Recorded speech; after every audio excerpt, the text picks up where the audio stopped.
Hello. This is all the materials required for the um, physical and chemical properties in Chenji's lab. Um, Here we have the ground beef, um, beakers, thermometers, beaker, graduated cylinder, the Drano, um, baking soda, powder detergent, deionized water, Epsom salt, Kool-Aid, and sparklers. Um, all right, now I'm gonna start. I'm gonna start with step one. Step one is 250 milliliter of deionized water.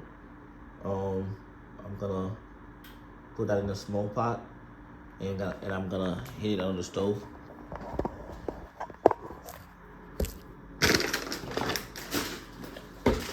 Put some stuff on it.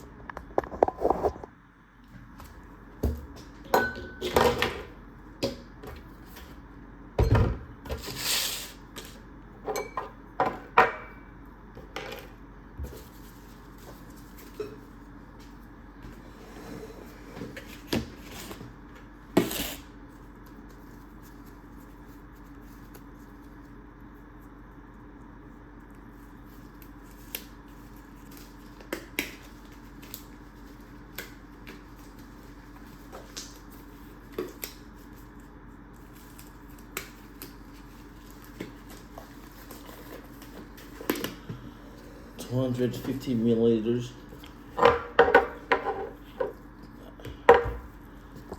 beaker, 250 milliliter.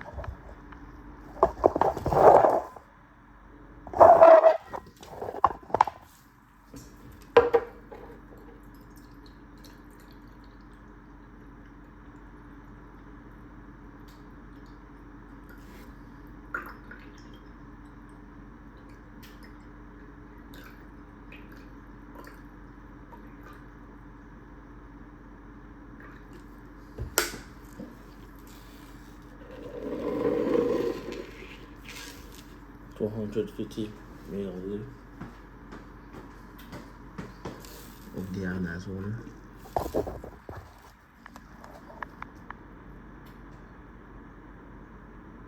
So it's a little bit low.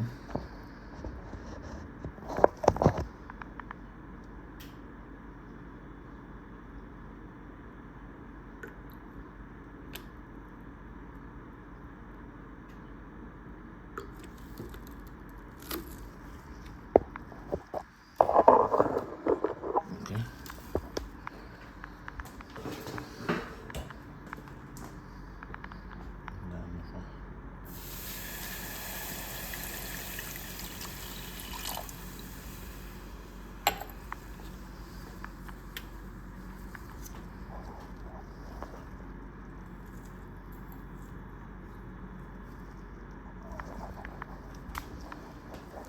Meanwhile, since I have to cook the ground beef, I'm gonna go ahead and also put that in the skillet.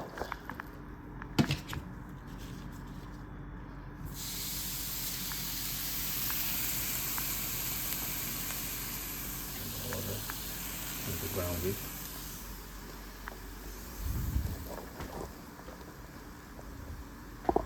These are for later steps. Now,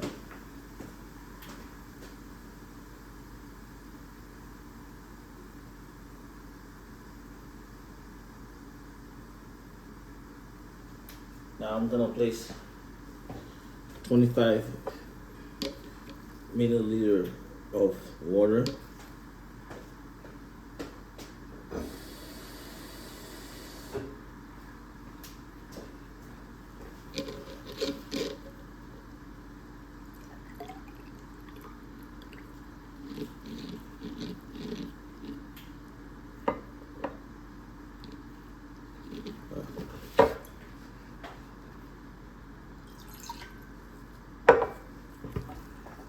go back to the water on the stove. It's not boiling yet. It's coming to the boiling point. It's boiling. Alright, I'm gonna place my thermometer.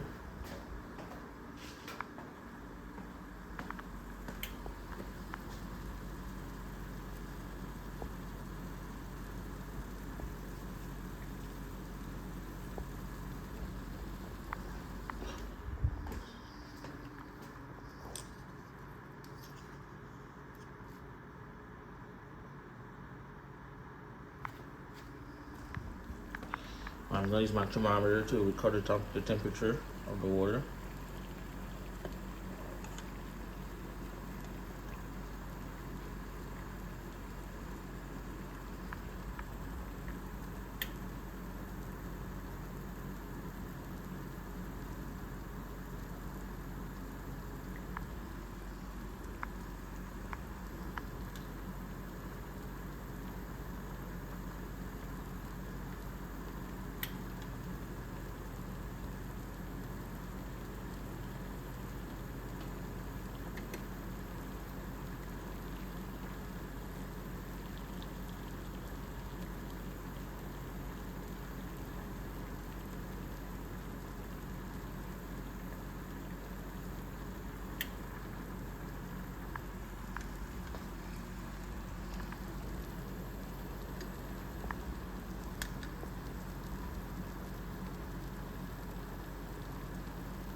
.6.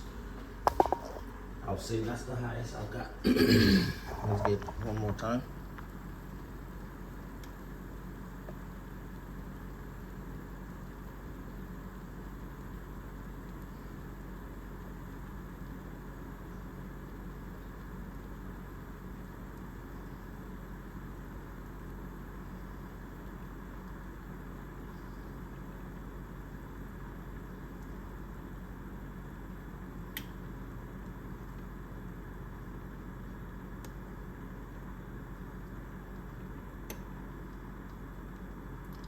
I need 0.2. 98.2 degrees Celsius. 98.2. 98.2. Okay. Now,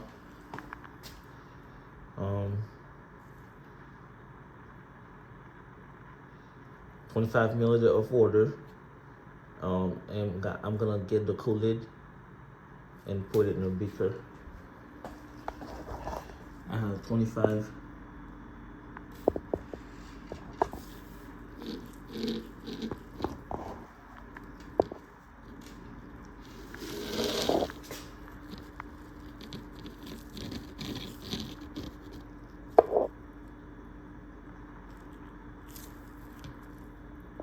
$25 milliliters of water.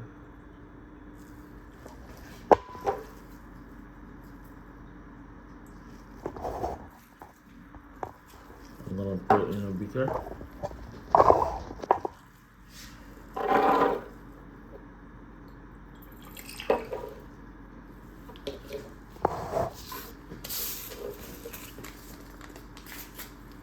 The Kool-Aid.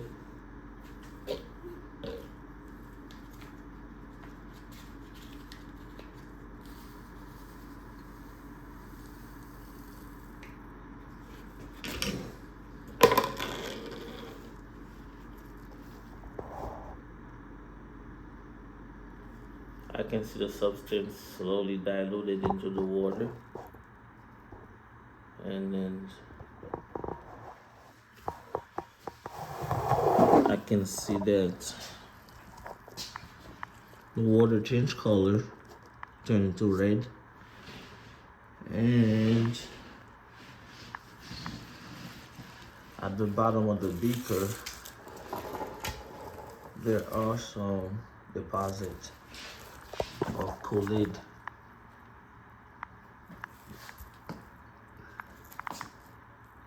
Not fully melted, not fully diluted, I would say.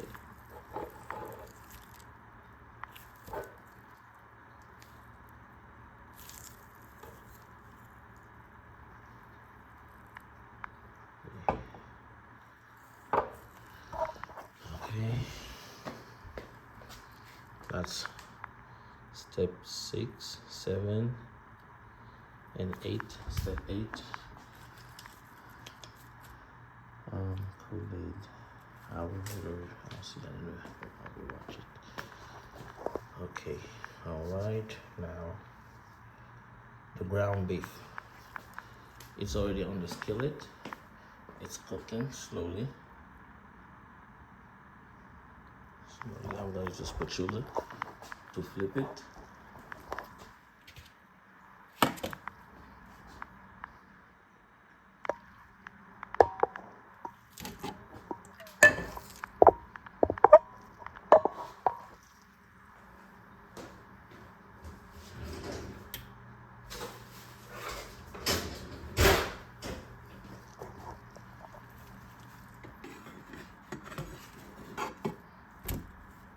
You can see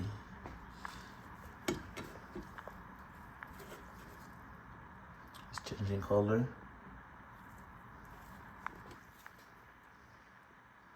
It's becoming harder. Before I put it on the skillet, I could observe that the meat was soft, bloody, red, and the meat had a raw odor, like an uncooked odor. I mean, an uncooked odor, a raw odor. That was my observation before I put the meat on the skillet. I'm gonna put a little bit more heat underneath it.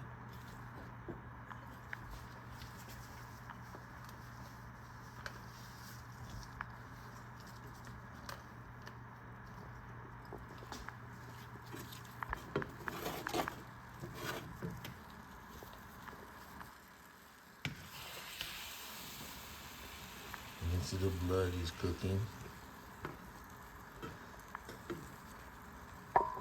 There's no more blood. The meat is a little firmer, harder than before, and the meat has changed color, and the smell is also different.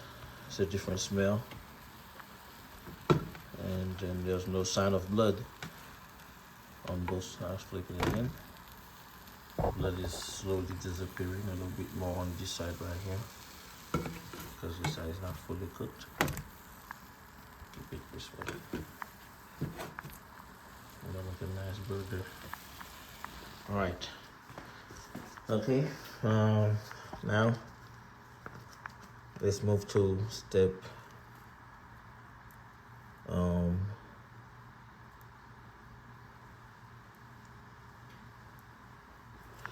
so based on my observation on the ground beef, I can say that is a chemical change. Exposed to heat, the texture of the meat changed. There's no more blood. The blood is has definitely disappeared. So based on my observation, I can say that's a chemical change.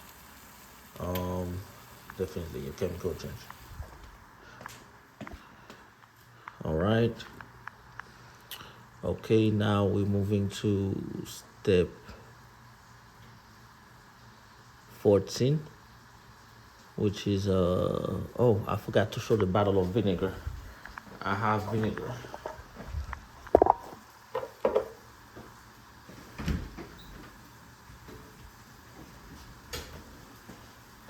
We have vinegar. Vinegar is right here. All right. So now, step 14. 10 milliliter of vinegar into a beaker. Okay. I'm going to use this beaker.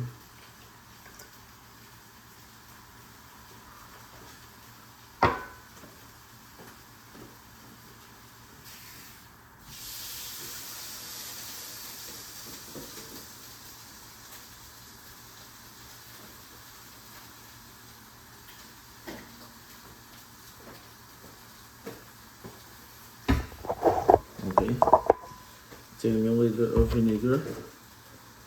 Make sure my beaker got some more water in it. Now 10 milliliter of vinegar.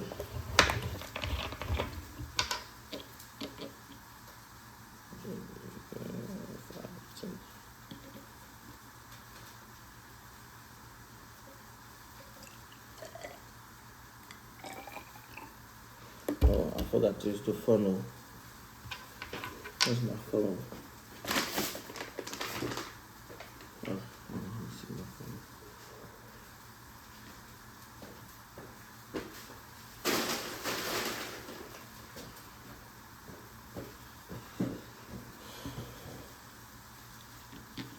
Alright, 10 milliliter of vinegar.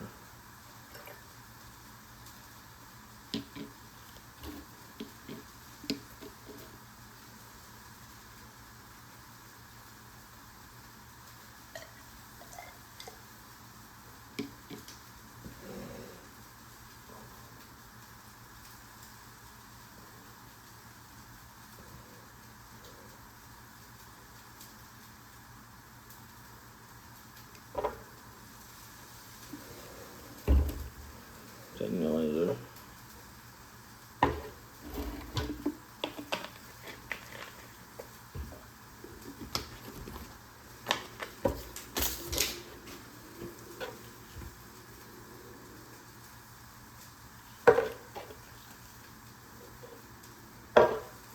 The beaker, vinegar. We have 10 milliliter. Should I put that 10? I'll put a little bit more.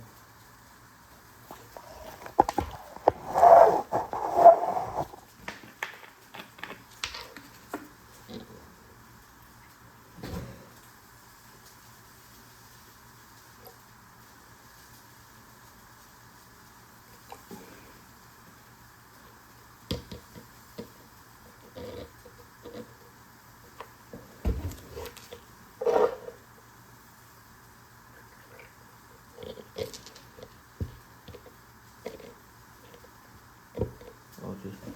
10 milliliter vinegar.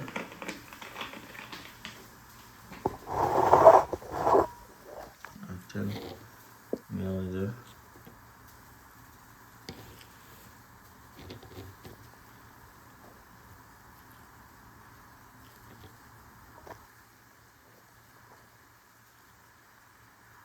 There you go.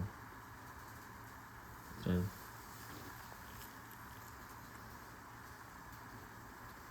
Actually, it's a little bit more. It's a little bit more than 10 milliliter.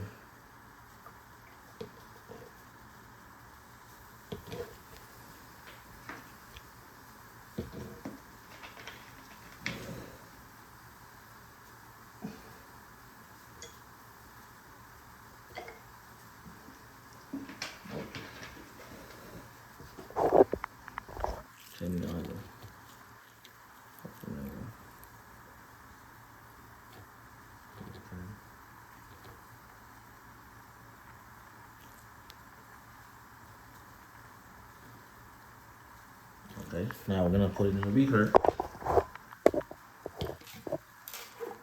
I should the beaker is empty. There's no residue in the beaker.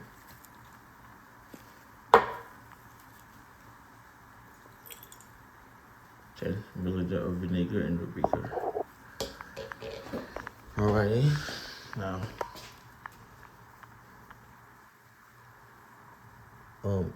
baking soda.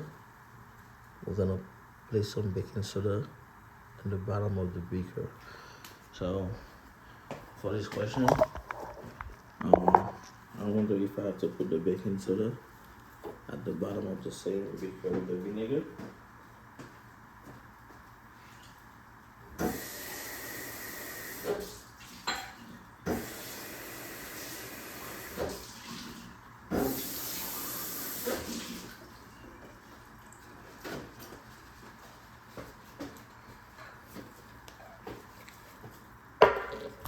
Baking soda.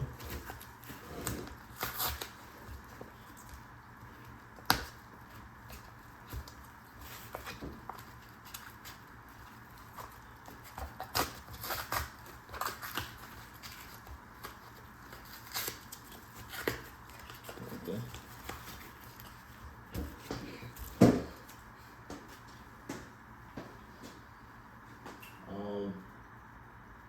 Place enough baking soda in the beaker to cover the bottom of the beaker. So I'm gonna place enough baking soda in the beaker to cover the bottom of the beaker.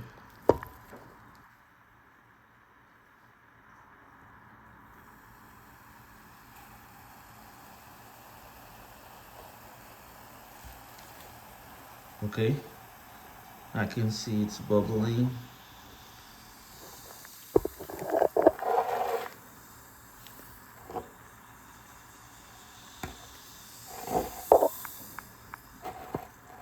Okay, it's like, I can tell it's a gas, it's releasing some type of gas.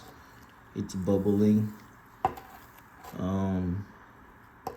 That's definitely a chemical reaction right here. A chemical change.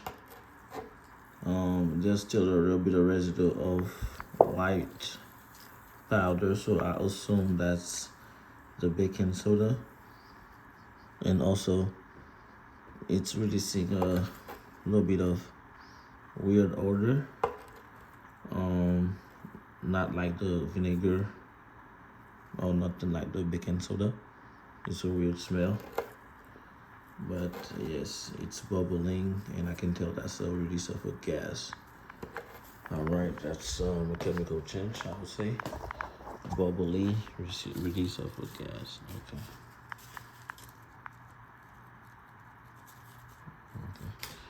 Alrighty.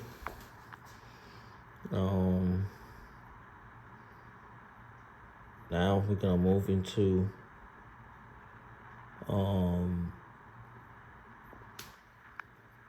step 20, Drano. Step 20, I'm gonna pour the residue of my stuff in this sink.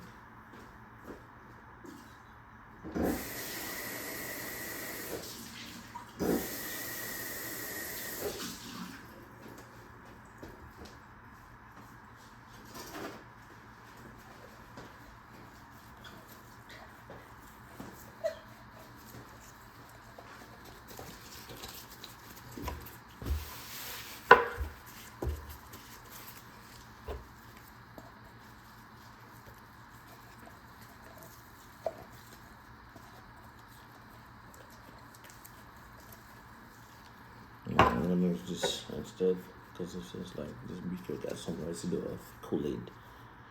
Alright. Alright, now the Drano.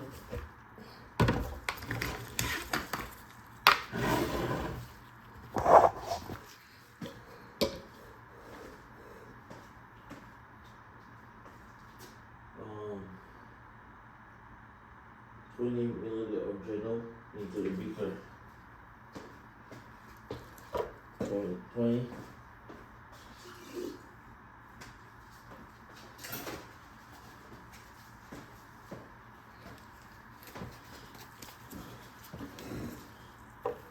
20 milliliters of Drano into a beaker. Alright. I'm gonna measure it.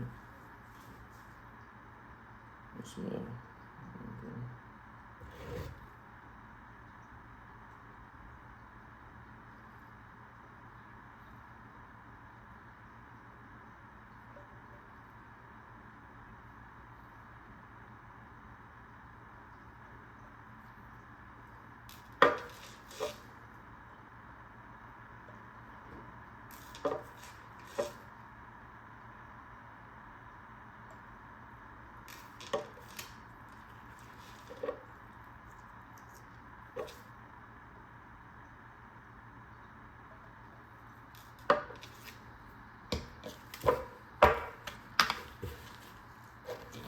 Okay.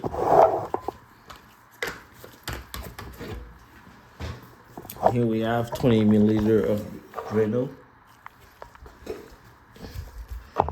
20 milliliter of Drano.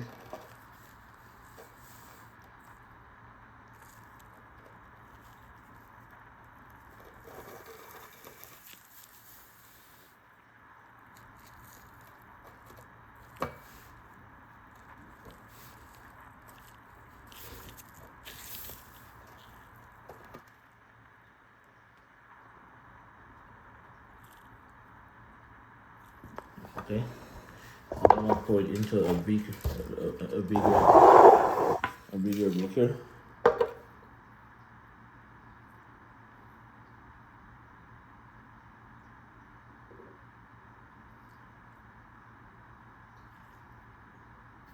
Smelling.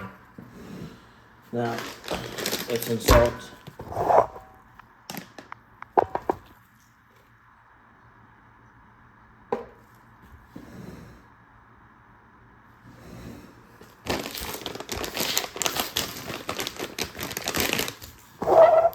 Epsom salt.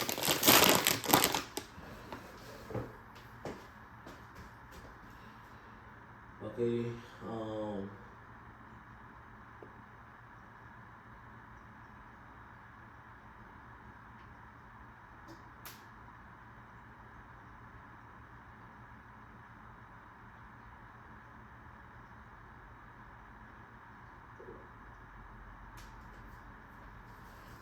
Okay, now I pour 20 milliliter of Drano in the beaker, and my observation is that it's gluey. It's not fluid as water. It's liquidish. It's a liquid, but it's not as fluid as water. It's gluey, like a syrup. Yes, it's syrup, like a syrup, I would say. Yeah, and it has a strong odor, like a bleachy odor. Yes, it has like a strong odor, like a bleachy odor. So this is my observation of the Drano. Okay, now I have my Epsom salt over here. I'm going to pull some Epsom salt. Okay. Epsom salt into the beaker. First, I want to have my shoes on, gloves, long sleeves, and goggles. Okay. Smells good. Okay.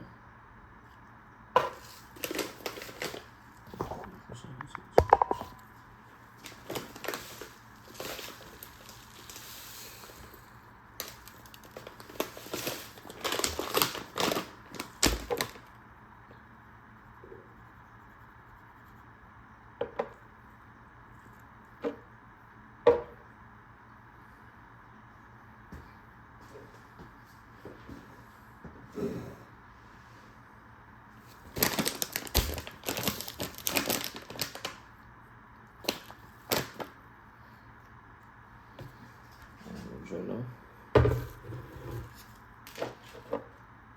and the Epsom salt.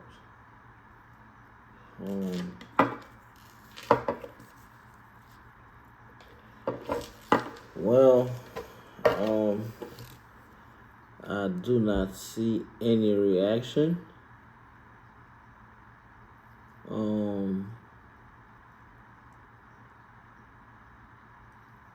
I do not see any reaction. The odor of the Drano is still noticeable, as well as the odor of the Epsom salt. And take the bag. Yeah. The odor of the Drano is fainting away, but it's still noticeable, and as well as the odor of the Epsom salt. Yes. I don't see no reaction as far as my bare eyes can tell me. Actually, hold on a minute. It's downloading, and this is what it's looking like. I don't know if the camera can pinpoint on that. It's looking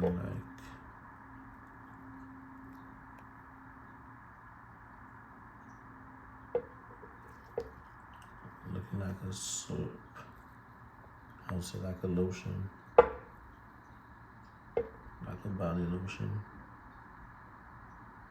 I don't know, but the Epsom salt has been dissolved. And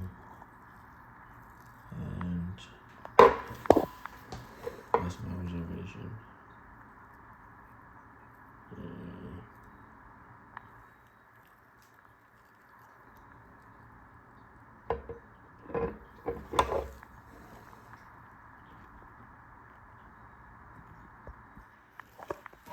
Okay. All right.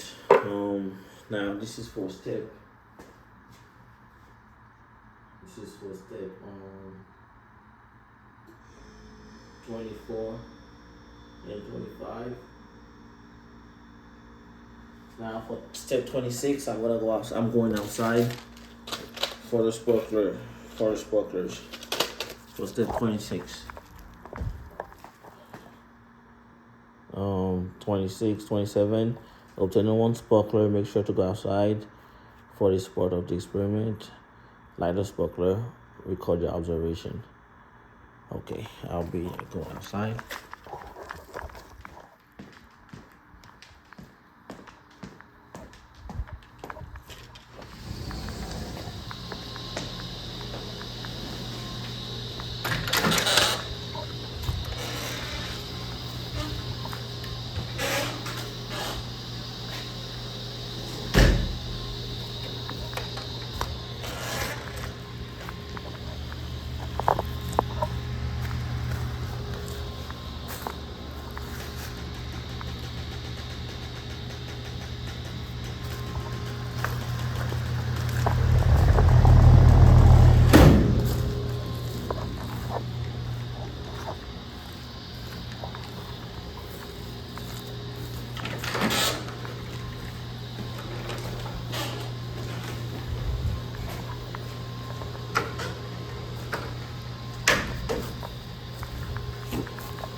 length of the sparkler is about okay. Based on my observation, let's see.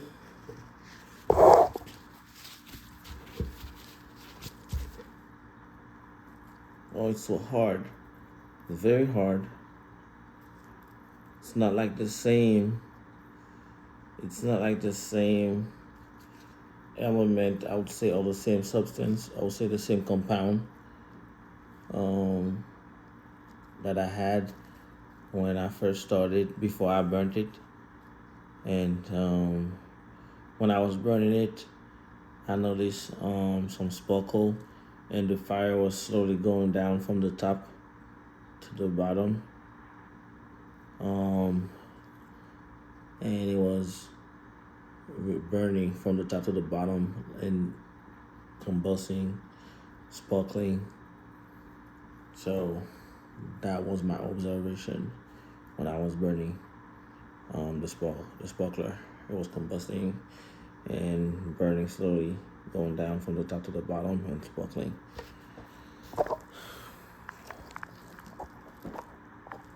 Okay, for step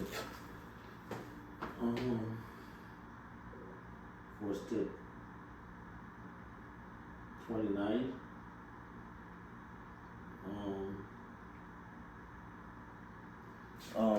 the box of laundry detergent.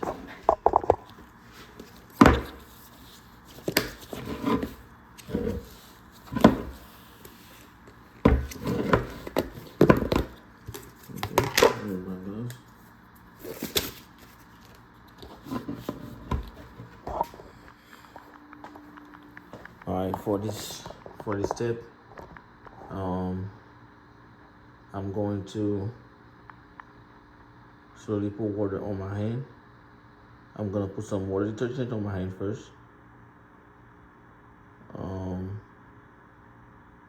And I'm gonna slowly pour some water over the laundry detergent in my hand, and I'm gonna record the observation.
Okay.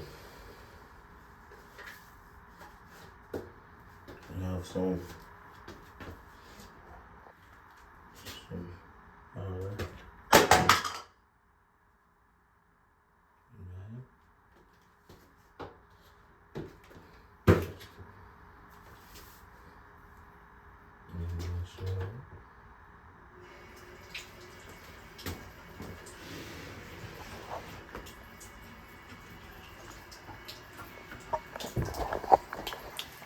it's dry right now.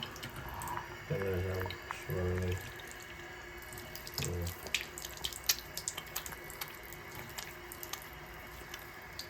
it's I can feel it's a little hot. Yeah, the temperature changed. The water is cold, but once the water touched the detergent, it becomes hot, and it's not easily dissolved. It's not easily dissolved. I keep rubbing. It's not easily dissolved. Smells good. Yes, it's okay now. It's hard to rinse off as well. Still slippery. I have to pour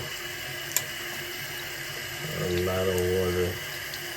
Comparing if I was using regular soap, it's definitely different comparing to if I was using regular soap.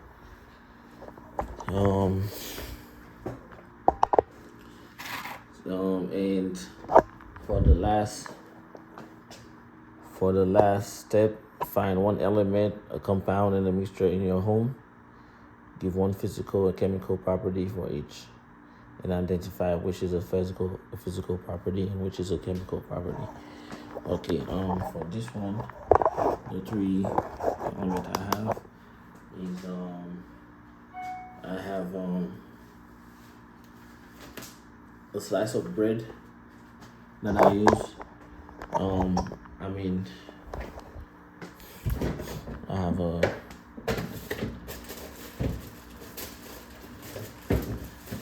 slice of bread.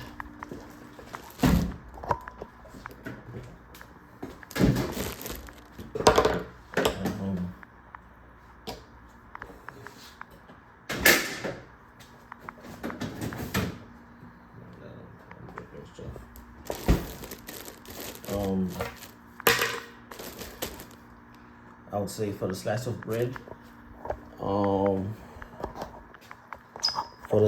bread, I would say it's soft based on observation. That's a physical property. It's soft and spongy. That's a physical property for the piece of bread. And a chemical property, I would say, is once put in a toaster and being toasted, it becomes hard and it changes color. It's not the same color. It changes texture. It's not the same texture as before. So that's a chemical property about a slice of toast. And for a compound, I have a pack of chocolate chips cookie dough. One physical property about the chocolate chip cookie dough is before baking, it's soft, soft like a paste.